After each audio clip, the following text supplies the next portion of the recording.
Hey there, this is Dr. Shivaam.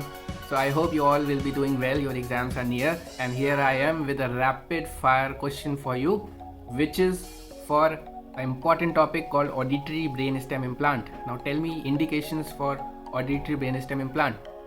So it can be done in all the cases where a cochlear implant is contraindicated, right? So ऐसे हर case में जहाँ पे हम cochlear implant नहीं कर सकते, like जहाँ पे कॉक्लियर नर्व एब्सेंट हो या जहाँ पे कॉक्लिया ही ना हो, उन केसेस में we can do auditory brain stem implant. Now the second question is where this implant is implanted, what is the site of the implant.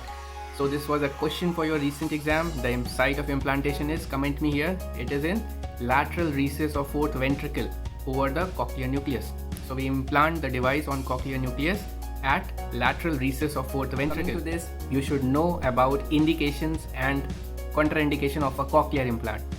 Now, the indication for cochlear implant are, number one is severe to profound sensory neural hearing loss in adults greater than 70 decibel, in children greater than 90 decibel, right? So number one is severe to profound SNHL. Number two is speech discrimination score less than 20 to 30%. That means there is bad or poor speech discrimination perception. So speech discrimination score less than 20 to 30%. Number three is failed hearing aid trial.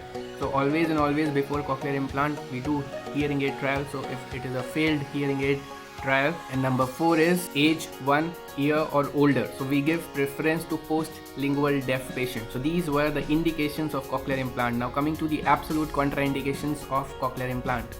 So we all know that absolute contraindication, one of the absolute contraindication is your absence of cochlear nerve. That means the cochlear nerve is absent. Now coming to different dysplasias of cochlea.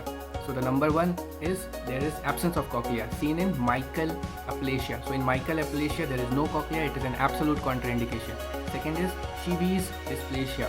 There also there is cochleosaccular degeneration, a part of cochlea is absent.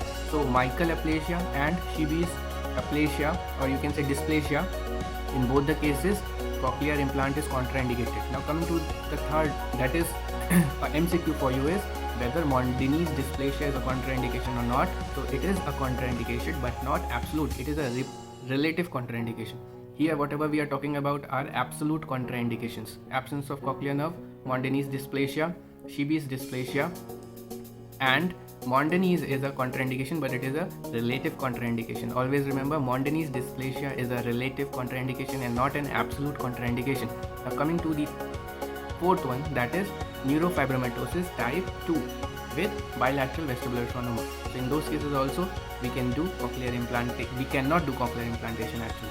So neurofibromatosis type 2 with bilateral vestibular schwannoma, and in prelingual deaf patients more than 7 years of age we don't do cochlear implant. So this is also absolute contraindication. So revising: absence of cochlear nerve, mycal aplasia or mycal dysplasia, then your Sheeby's dysplasia, neurofibromatosis type 2 with bilateral vestibular schwannoma, and your prelingual deaf patients greater than 7 years.